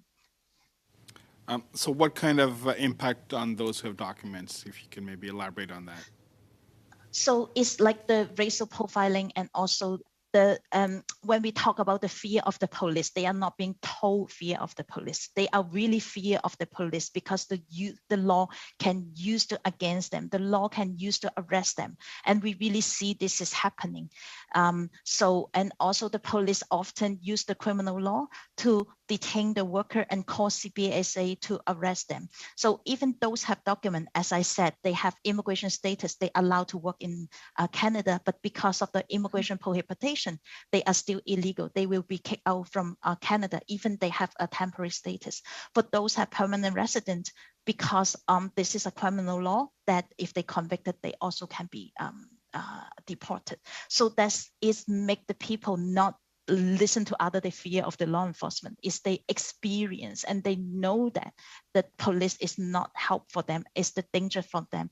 And the other, in our research and many research of sex worker, police and law enforcement is one of the major perpetrator against sex worker. They are also using the law to take advantage of the sex worker and abuse the sex worker. So, yeah. Documented workers, can you talk about the type of services that are available, whether it's healthcare? I know, for example, the City of Toronto has a don't ask, don't tell policy with respect to status. Can you maybe elaborate on the type of supports that's available, particularly relating to health and you know, in terms of STDs or any other types of medical supports that may be required during their work? So that the social support and including health and social service and legal clinic support is very important for the undocumented worker. And despite the City of Toronto have the access with the fear policy, we see it is not often enforced. We still have workers when they call, when they experience violence, they are still being arrested. But this is very important that this law and also discrimination of sex work also create a barrier for sex worker, no matter document or undocumented, to access the service provider, including like health service. And Butterfly is taking the important role. Instead of police, I am also the instructor of social work program.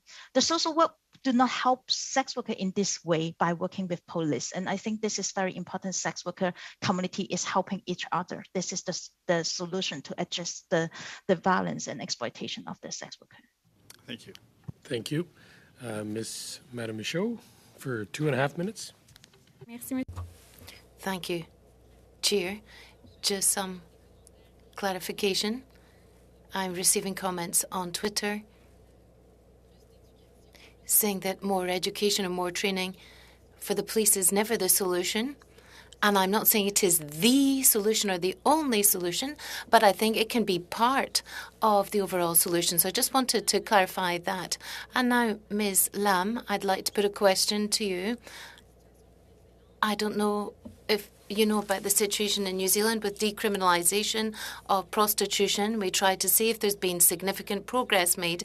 Some studies have shown that it hasn't actually eliminated abuse and juvenile prostitution. Consumption of drugs and violence still exist. So should we base ourselves on a New Zealand type model, despite the fact that it hasn't had all of the positive effects that we'd hoped for? I'd like to get your feedback on that. So thank you. And I think what happened is because the criminal law give the power to the police, and the law is designed to eliminate sex worker.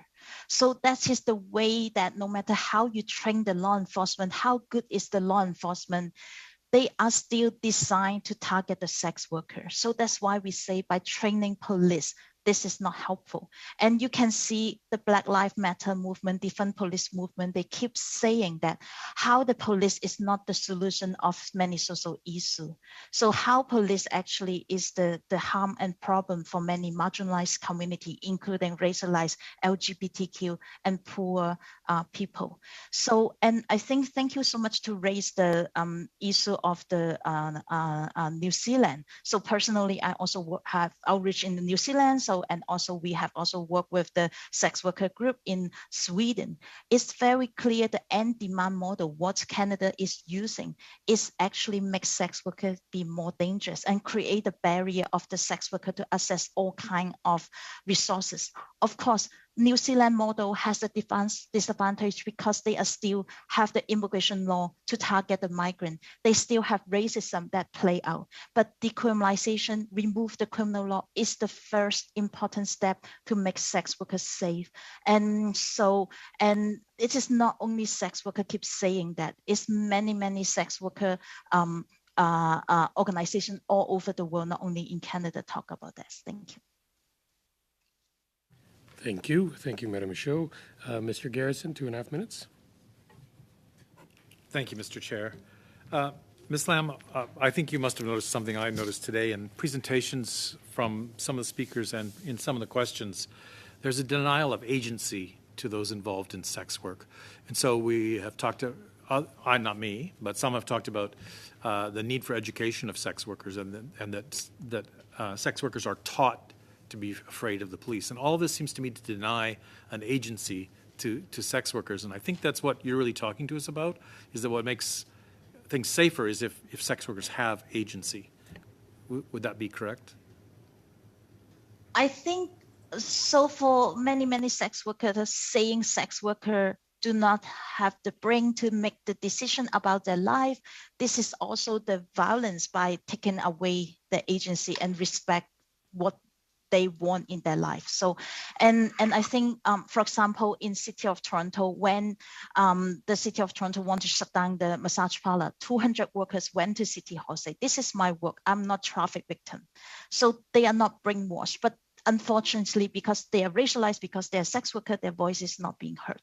Same as this committee. We have here so many sex workers come to you and directly tell you how this law is harmful. We don't want this law, but we still do not listen and also keep thinking that this would be good for them, right? So, and I think the assumption of sex workers are ignorant, naive, have no brain to make the decision about their life, don't know they are doing or being lewd. I think this is something really violent, violates the right. So in addition, working in the Asian and migrant sex worker in Canada, I have also long-term experience working with the youth sex worker. So, and the approach is also affecting how sex worker, no matter what age, criminalization is not the solution.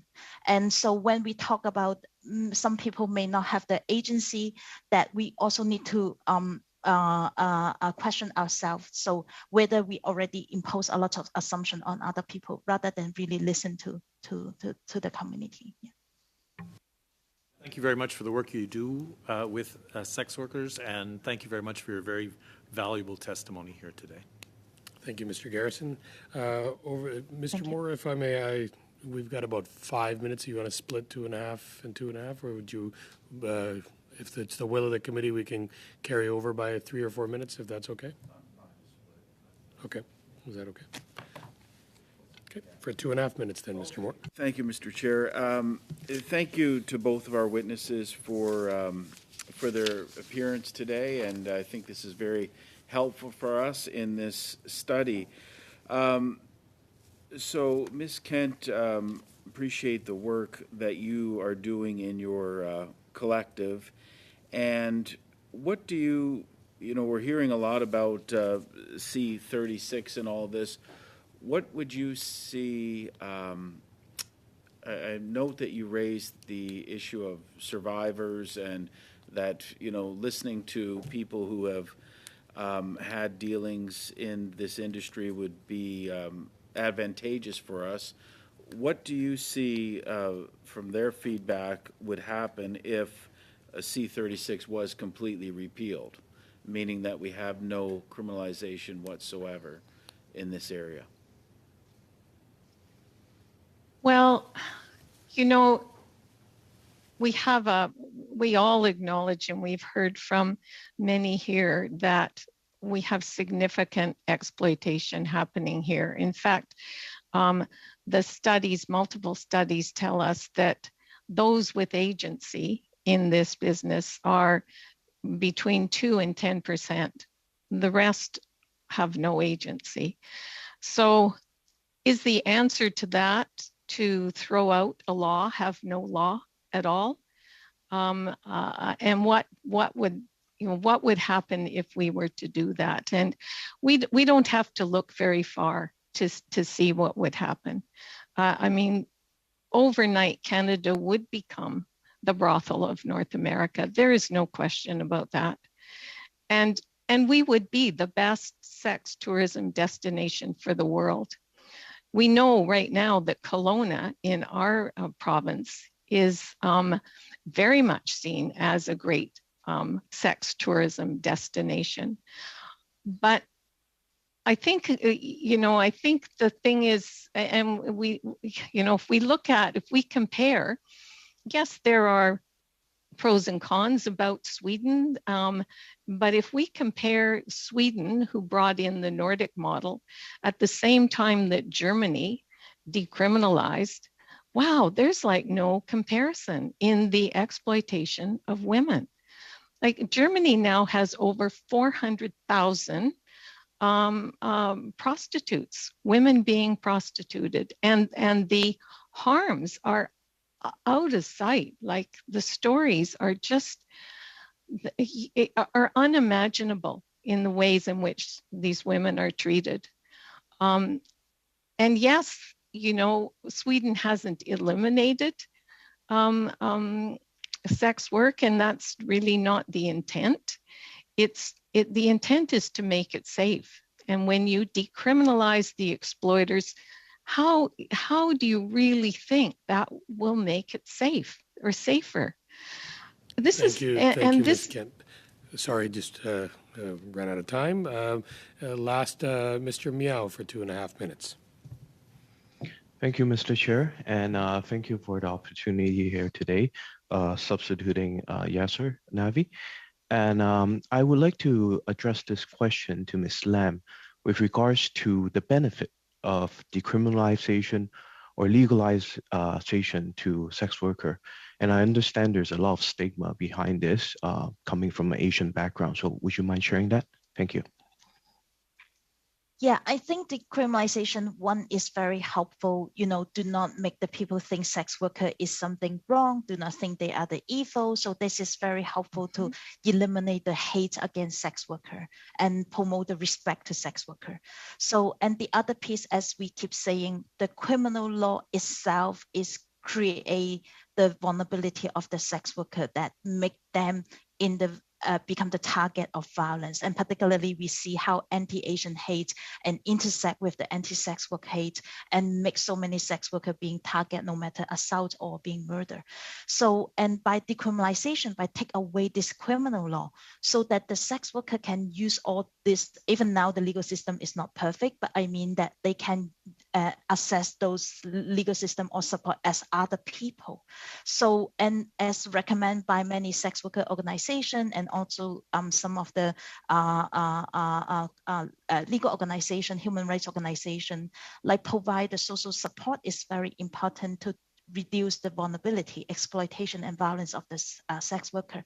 And we take away that criminal law, make the sex worker do not have fear when they need to assess those systems. And that is also important role to remove the stigma. So, and this is a very important step. Yeah. Thank you very much for your answers, Ms. Lam. All right, thank you. I want to thank everyone. I heard my own echo there. I want to thank all the witnesses, Ms. Kent and Ms. Lam, for coming out today. It's very gracious of you, and your testimony has been very informative.